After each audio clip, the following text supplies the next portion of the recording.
11 দলীয় ঐক্যের ডাকে আমাদের উল্লেখযোগ্য অনেকগুলো গণদাবি আদায়ের লক্ষ্যে আমাদের 3 দফা কর্মসূচি, সভা সমাবেশ, বিক্ষোভ, জেলা উপজেলা মহানগরীতে গোল টেবিল, আলোচনা সভা, প্রচার প্রোপাগান্ডা অনেক কর্মসূচি আমরা করেছি। চতুর্থ রাউন্ডে এসে আমরা লং মার্চের কর্মসূচি 11 দলের পক্ষ থেকে ঘোষণা করা হয়েছিল। সেই লং মার্চের কর্মসূচি আগামী 5 সেপ্টেম্বর থেকে ইনশাল্লাহ শুরু হবে।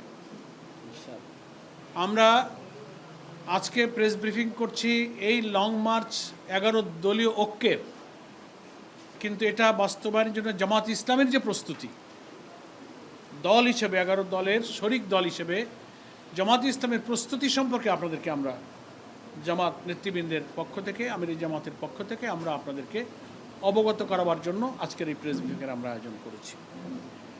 বিভিন্ন সময় 11 দলের প্রেস ব্রিফিং হয়েছে, 11 দলীয় প্রস্তুতি আপনারা জেনেছেন। আগামীকাল আবার 11 দলের শীর্ষ নেতাদের মিটিংয়ে এসব বিষয় নিয়ে আবার আলোচনা হবে। 5 তারিখ পর্যন্ত দফায় দফায় নানান সময় আমরা আমাদের সিদ্ধান্তগুলো, প্রস্তুতিগুলো আপনাদেরকে ইনশাল্লাহ অবগত করব 11 দলীয়ভাবে। আজকে আমরা জামাত ইসলামীর কেন্দ্রীয় প্রস্তুতি সম্পর্কে আপনাদেরকে একটু আমরা অবহিত করছি। প্রথম কথা হচ্ছে, আমরা 6টি প্রধান দাবিকে এই লং মার্চের ডিমান্ড হিসেবে, দাবি হিসেবে পোস্টার, লিফলেট, প্রচারণায় আমরা স্থান দিয়েছি। দাবির তো কোনো শেষ নেই, জনগণের দুর্ভোগেরও শেষ নেই। প্রথম হচ্ছে গণভোটের গণরায় বাস্তবায়ন, এটা আমাদের প্রথম দাবি। 2 হচ্ছে জুলাই গণহত্যার বিচার। 3 হলো বিদ্যুৎ, তেল, গ্যাস ও দেশে বিরাজমান সার সংকট নিরসন, এটা আমাদের এই লং মার্চের দাবি। 4র্থ, নিত্য প্রয়োজনীয় দ্রব্যমূল্যের ঊর্ধ্বগতি রোধ করা। 5ম, ভেঙে পড়া অবনতিশীল আইন শৃঙ্খলা পরিস্থিতির উন্নয়ন করা। সংঘাত, সংঘর্ষ, খুন, ধর্ষণ, একটা পরিবারের 4 জনকে খুন করা হয়েছে গাইবান্ধায় সেদিন, লাস্ট খবর। আর ধর্ষণ, ক্যাম্পাসে রক্ত ঝরা, যা আমরা দেখতে চাইনি, অপহরণ, এগুলো চলছে। এগুলোর পরিস্থিতির উন্নয়ন করা এবং এগুলো বন্ধ করা আমাদের এই লং মার্চের একটা দাবি। 6 হলো প্রশাসনের সর্বস্তরেই আমরা বলবো, একেবারে সরকারি পদ, স্বায়ত্তশাসিত পদ, আধা সরকারি এবং বিভিন্ন জায়গায় কর্পোরেশন, জেলা পরিষদ, শিক্ষা মন্ত্রণালয়, শিক্ষা বোর্ড সহ নানান জায়গায়, ইউনিভার্সিটির ভাইস চ্যান্সেলর থেকে নিয়ে সংকীর্ণ দলীয়করণের প্রতিবাদ এবং এটা বন্ধ করা। এই 6টা দাবি আমরা আমাদের প্রধান দাবি হিসেবে লং মার্চের কর্মসূচিতে আমরা উল্লেখ করেছি। আমাদের ক্যাম্পেইনে, প্রচার প্রচারণায় আমাদের এটা প্রাধান্য পাচ্ছে। সম্মানিত সাংবাদিক বন্ধুগণ, প্রিয় দেশবাসী, আমরা আমাদের দেশবাসীর সহযোগিতা চাই। বিশেষ করে 5ই সেপ্টেম্বর শনিবার সকাল 7টায় আমরা ঐতিহাসিক বহু আন্দোলনের স্মৃতি বিজড়িত শাপলা চত্বরে সমবেত হয়ে সেখান থেকে চট্টগ্রামের আরেক সকল আন্দোলনের সূতিকাগার লালদিঘির ঐতিহাসিক ময়দানে আমরা গন্তব্যে পৌঁছানোর উদ্দেশ্যে যাত্রা আমরা শুরু করব শাপলা চত্বর থেকে। পথে পথে এই বিশাল মহাসড়কের 2 দিকের সমস্ত জেলা, থানা, উপজেলা, গ্রাম, ইউনিয়ন, ওয়ার্ড, সমস্ত মানুষের, জনসাধারণের সহযোগিতা এবং দোয়া আমরা কামনা করছি। এবং আমাদের বহর যাত্রা করবে শাপলা চত্বর থেকে। পথে পথে যে জেলাগুলো আমরা অতিক্রম করব, তার 9টি জেলা এবং মহানগরী শাখার জামাত ইসলামীর নেতৃবৃন্দকে আমরা আজকে সকালে ঢাকার কেন্দ্রীয় কার্যালয়ে আহ্বান করেছিলাম। সে বৈঠক আমাদের এখনও চলছে।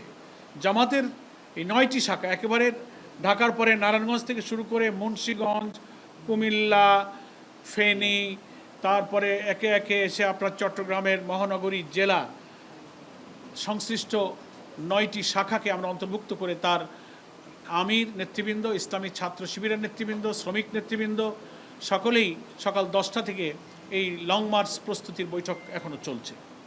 আমরা সেই বৈঠক থেকে নেতৃবৃন্দ আপনাদের সামনে উপস্থিত হয়েছি। সেখানে এই অভিযানের অন্তত ৬-৭টি পয়েন্টে আমাদের নেতৃবৃন্দ পথসভা করবেন, শীর্ষ নেতৃবৃন্দ।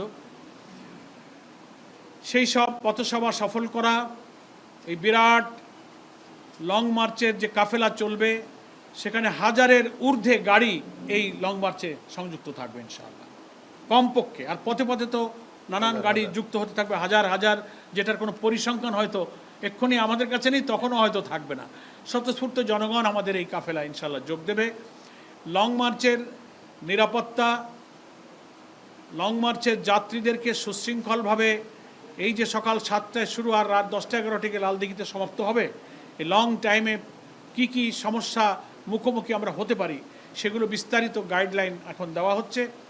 সেইভাবেই সমস্ত শাখাগুলো leaflet, poster, sticker, banner, festoon, cultural programme, সঙ্গীত, থিম সং এবং প্রত্যেক এই সড়কের চারিপাশ ঘিরে প্রতিটি গ্রামে গঞ্জে উপজেলায় এই লং মার্চ সফলের জন্য একটা ব্যাপক আলোড়ন, একটা সাড়া পড়ছে। আমরা ইতিমধ্যেই যে আজকে খবর পেলাম, তারা সে সমস্ত সভা সমাবেশ, মাইকিং, হাটে বাজারে সেই সব পথসভাতে তারা মিছিলে মিছিলে তারা লোকারণ্য হবে এবং সমবেত হবে এবং এই রোড মার্চের কাফেলাকে তারা স্বাগত জানাবে।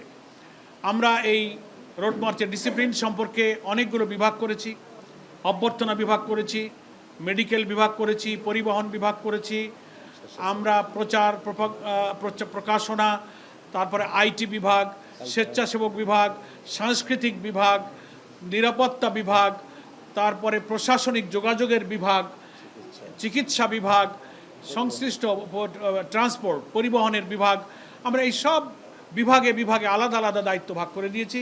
সেই সব বিভাগীয় দায়িত্বশীলদের নিয়েও আমাদের গতকালকে সমন্বয় সভা সম্পন্ন হয়েছে। ফলে আমরা আল্লাহ তাআলার উপরে ভরসা করে বলতে পারি যে আমরা মহান আল্লাহর সাহায্য পেলে আর আমাদের এই হাজার হাজার গাড়িতে যুক্ত যে পরিমাণ জনগণ আমাদের সাথে সামিল হবে, প্রত্যেকের সহযোগিতা পেলে আমরা এই রোড মার্চকে, লং মার্চকে ইনশাআল্লাহ সফল করতে পারবো। আমাদের বড় সহযোগিতার একটা জায়গা হচ্ছে প্রশাসন। আমরা পুলিশ প্রশাসন আইন শৃঙ্খলা রক্ষার ক্ষেত্রে খুব গুরুত্বপূর্ণ ভূমিকা পালন করে থাকে। এই জন্য গতকাল আমরা 11 দলের নেতৃবৃন্দ একসঙ্গেই পুলিশের প্রধান, ইন্সপেক্টর জেনারেল অফ পুলিশ, যাকে আমরা আইজিপি বলি, পুলিশ মহাপরিদর্শকের দপ্তরে, পুলিশ হেডকোয়ার্টারে আমরা ওনার সাথে বৈঠকে মিলিত হয়েছিলাম। সেখানে 11 দলের মহানগরী এবং কেন্দ্রীয় পর্যায়ের নেতৃবৃন্দ আমরা উপস্থিত থেকে লিখিতভাবে আমাদের ঢাকা চট্টগ্রাম, ঢাকা রংপুর, ঢাকা খুলনা এবং ঢাকা সিলেট রুটটা আমাদের ট্রেনে হবে যেহেতু রাস্তাটা খারাপ, আর খুলনাটা হয়ে আবার কুষ্টিয়ায় গিয়ে শেষ হবে। এই রুট সম্পর্কে পুলিশের আইজিপি আরও কয়েকজন অ্যাডিশনাল আইজিপি সেখানে ছিলেন। লিখিতভাবে তাদেরকে আমরা শিডিউল দিয়েছি, কোথায় কোথায় আমাদের স্পট হবে, কোথায় কোথায় জনসভা হবে, সেসব বিষয়ে আমরা অবগত করেছি এবং ওনাদেরকে আমরা অনুরোধ করেছি সংশ্লিষ্ট সমস্ত রেঞ্জ ডিআইজি, পুলিশ সুপার, তারপরে থানাগুলোর যারা ভারপ্রাপ্ত কর্মকর্তা থাকবেন, তাদের ট্রাফিক সিস্টেম, পুলিশের সাথে রিলেটেড ইন্টেলিজেন্স, সবাইকে যেন ওনাদের দায়িত্বে এই সবগুলো অবহিত করেন এবং আমাদের এই লং মার্চ সফল করতে তারা যেন সহযোগিতা করেন। ওনারা আমাদেরকে আশ্বস্ত করেছেন, আমাদেরকেও ওনারা কিছু পরামর্শ দিয়েছেন যে আপনাদের পক্ষ থেকেও স্বেচ্ছাসেবক প্রতিটি স্থানে স্থানে পুলিশের সাথে সমন্বয় এবং ধৈর্যের পরিচয় দিয়ে এই লং মার্চকে সফল করার জন্য উভয় যদি আমরা মিলিতভাবে চেষ্টা করতে পারি তাহলে ইনশাল্লাহ আমাদের এই লং মার্চটা সফল হবে। আমরা মনে করি গণতান্ত্রিক সংগ্রামে দেশের জনগণের বৈধ ন্যায্য দাবি আদায়ের যে নিয়মতান্ত্রিক পথ, তার মধ্যে লং মার্চ হচ্ছে একটা কর্মসূচি। এটা সম্পূর্ণ শান্তিপূর্ণ হবে, নিয়মতান্ত্রিক হবে, কোনো উস্কানিমূলক হবে না। আমরা আশা করব যে পুলিশ প্রশাসন এবং সরকারের সকল ইন্টেলিজেন্স এবং এর সাথে আইন শৃঙ্খলা রক্ষায় ট্রাফিক সহ যারা নিয়োজিত থাকেন তারা আমাদের এই 4টি রোড মার্চের ব্যাপক কর্মসূচিতে জনগণের পাশে থেকে আমাদের রোড মার্চকে শান্তিপূর্ণ এবং সাফল্যমণ্ডিত করবেন। বিএনপি, সরকার, সরকারি দল, অন্যান্য রাজনৈতিক দল, বন্ধু সংগঠন যারা দেশের রাজনীতি করেন তাদের কাছেও আমাদের আপিল থাকবে, আমরাও একটি রাজনৈতিক দল হিসেবে এই নিয়মতান্ত্রিক জনগণের দুর্ভোগ, গণদাবি, গণভোটের গণরায় বাস্তবায়ন, এগুলো সবই মানুষের গণ আকাঙ্ক্ষা। এই পূরণের দাবিতে আশা করি অন্যান্য রাজনৈতিক দল, 11 দলের বাইরে যারা আছেন তাদেরকেও আমরা আন্তরিকভাবে সহযোগিতা কামনা করি, তাদের দোয়া কামনা করি। পথে পথে সেই সমস্ত শাখায় সকল রাজনৈতিক দলের অংশগ্রহণ, সহানুভূতি, সহযোগিতা, পরামর্শ নিয়ে প্রত্যেক দলই এইসব কর্মসূচি পালন করার অধিকার সাংবিধানিক, রাজনৈতিক এবং আইনি অধিকার। তারা আশা করি এই লং মার্চ সফল করে আমাদের পাশে থাকবেন। আমরাও জামাত ইসলামী অতীতে প্রত্যেক দলের এরকম অন্যান্য কর্মসূচিতে আমরাও কিন্তু সকল বন্ধু সংগঠনের সহযোগিতামূলক কর্মসূচি ভূমিকা আমরাও পালন করে থাকি। সেজন্য আমরা মনে করি ত্রয়োদশ জাতীয় সংসদ নির্বাচনের পর নির্বাচিত সরকারের বিরোধী দল হিসেবে 11 দিন ঐক্যের সবচেয়ে বৃহৎ একটি রাজনৈতিক প্রথম কর্মসূচি এই লং মার্চ। আশা করি এই লং মার্চে প্রশাসন, সরকারি দল সকলেই গণতন্ত্রের প্রতি শ্রদ্ধা রেখে ভিন্ন মত এবং দলের প্রতি পরমত সহিষ্ণুতার যে মহান আদর্শ আমরা লালন করি গণতন্ত্রে, তার প্রতি শ্রদ্ধাশীল হয়ে এই লং মার্চকে তারা সাহায্য করবেন, পরামর্শ দেবেন। ইতিহাসে, রাজনীতিতে এটা একটা পরমত সহিষ্ণুতার একটা নজির হয়ে থাকবে। আমরা সকলের প্রতি কৃতজ্ঞ থাকব। এবং এই লং মার্চ চলাকালে ঢাকা চট্টগ্রাম মহাসড়ক জুড়ে ডবল রোড আছে। আমরা ট্রাফিক এবং পুলিশের সাথে কথা বলেছি, একটা রোড দিয়ে আমরা যাওয়ার চেষ্টা করব, একটা রোডকে আমরা ফ্রি রাখার চেষ্টা করব, যেন সাধারণ মানুষের পরিবহন, যানবাহন চলাচলে বিঘ্ন না ঘটে। তবুও এত বড় হাজার হাজার গাড়ির একটা বহর যখন রাস্তার একটা অংশ দিয়ে যাবে, তবুও কিছুটা কোথাও কোথাও যাত্রা বিরতি হবে, পথসভা হবে, তখন কিছু সময় সেখানে দাঁড়াতে হবে। কিছুটা যানজট যে হবে না তা নয়। এই জন্য দেশবাসীর কাছে শাপলা চত্বর থেকে নিয়ে লালদিঘি পর্যন্ত এই অঞ্চলের রাস্তার দুধারের সব মানুষ, যানবাহন, দোকানদার, ফেরিওয়ালা, রিক্সাওয়ালা, দিনমজুর যারা ব্যবসা করবেন, এই লং মার্চ সফল করার প্রয়োজনে দেশ, জাতি, গণতন্ত্রের সাথে যাদের একটু কষ্ট হবে, একটু যানজট হবে, একটু ভোগান্তি যদি হয়, আমি জামাত ইসলামীর পক্ষ থেকে তাদের সবার কাছে আগাম ক্ষমা চেয়ে নিচ্ছি। তাদের কাছে আগাম ক্ষমাসুন্দর দৃষ্টিতে দেখার জন্য জামাতের পক্ষ থেকে তাদের কাছে আমি ক্ষমা প্রার্থনা করছি আগামভাবে। এবং আশা করি তারা আমাদের এই লং মার্চের সকল কাজে, অতীতের জনগণের সংগ্রামে, দাবি আদায়ের সংগ্রামে, ন্যায্য সংগ্রামে যেমন আপনারা অনেক স্যাক্রিফাইস করেছেন, নিজের প্রয়োজন স্বার্থকে কিছুটা স্যাক্রিফাইস করে হলে আমরা জাতির স্বার্থে ঊর্ধ্বে ধরেছি, এটাও জনগণের সেই স্বার্থের সাথে সংশ্লিষ্ট মনে করে আপনারা এই লং মার্চকে আপনারা সফল করবেন।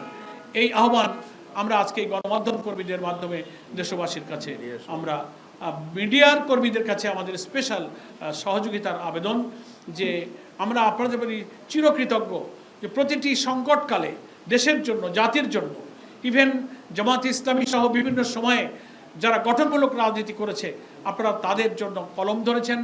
আপনাদের প্রিন্ট, ইলেকট্রনিক মিডিয়া এবং সোশ্যাল মিডিয়া, যেভাবে এখন মিডিয়াতে যে বহর পরিসর বৃদ্ধি পাচ্ছে, সবারই কিন্তু অনেক ইতিবাচক ভূমিকা, সহযোগিতা আমরা পেয়েছি। আশা করি এই লং মার্চের শুরু থেকে শেষ পর্যন্ত একেবারে 4টি রুটের যে লং মার্চ হবে, প্রতিটি কর্মসূচিতে অতীতের মতো আপনারা আমাদের সহযোগিতার হাত বাড়িয়ে দেবেন। কোনো সময় হয়তো আপনাদের সঙ্গে আমাদের সংযোগ সম্পর্ক আরও গভীর করার আমরা চেষ্টা করব, সহযোগিতা করার চেষ্টা করব।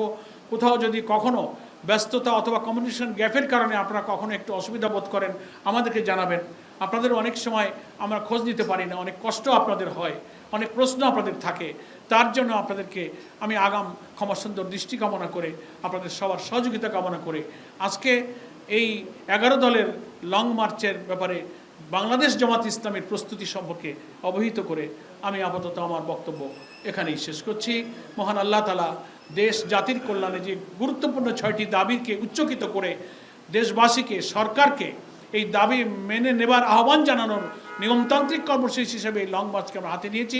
এই লং মার্চ সফল করার জন্য আপনাদের সবার সহযোগিতা, সর্বোপরি আল্লাহ তাআলার রহমত কামনা করে আমি আমার বক্তব্য এখানেই শেষ করছি।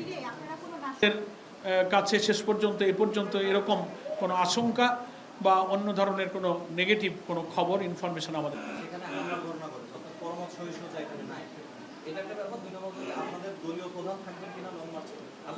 ধন্যবাদ। হ্যাঁ, পূর্বের কিছু ইনস্ট্যান্স আপনারা পেশ করেছেন, এটার জন্য আমরাও দুঃখিত। কালকে যখন আমরা পুলিশ হেডকোয়ার্টারে এসব নিয়ে প্রায় ঘণ্টাখানেক আলোচনা করেছি, এই সব প্রসঙ্গগুলো এসেছে।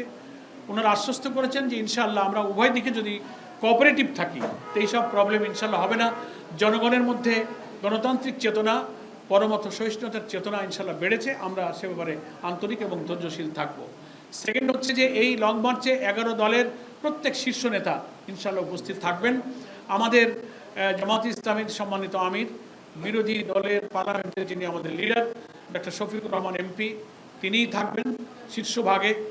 ডক্টর কর্নেল অলি আহমদ সাহেব, নাহিদ ইসলাম, আল্লামা মামুনুল হক এবং অন্যান্য যে রাজনৈতিক দলের নিজামে ইসলাম, তারপরে আমাদের খেলাফত মজলিস, বাংলাদেশ খেলাফত মজলিস, তারপরে AB Party, Bangladesh Development Party, Labour Party, সব নেতৃবৃন্দ, শীর্ষ নেতৃবৃন্দ, জাকপা, আমাদের এই সব দলের নেতৃবৃন্দ ইনশাল্লাহ এই বহরের শীর্ষভাগে শীর্ষ নেতারা একসঙ্গে ইনশাল্লাহ থাকবেন। আমরা পুলিশকে দিয়েছি স্পটগুলো। হ্যাঁ,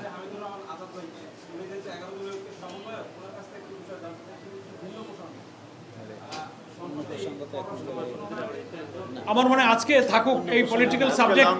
আজকে আমরা প্লিজ প্লিজ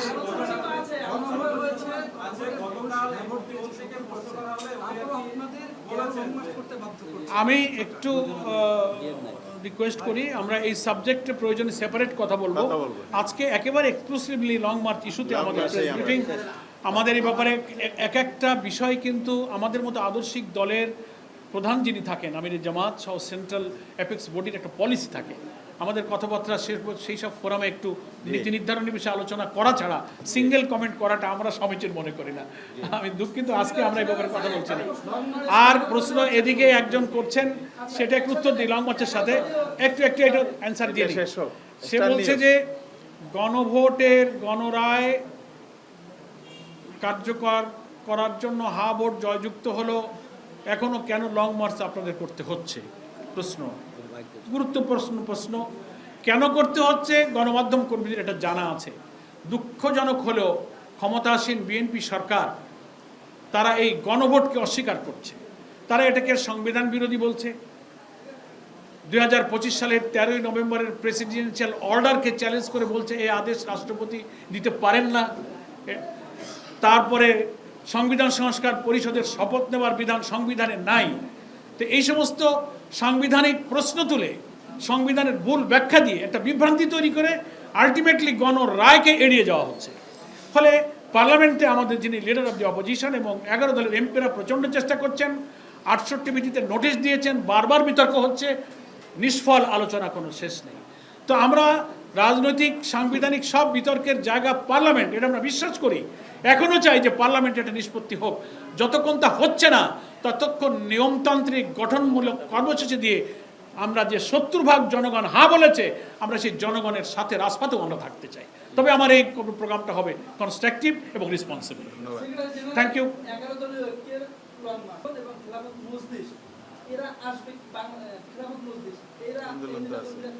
খেলাফত জোটে নাই তা বলেননি, ওনাদের ব্যক্তিগত দলীয় কিছু কার্যক্রমের কারণে আপাতত আমাদের কয়েকটা বৈঠক আদিতে ওরা আসেননি।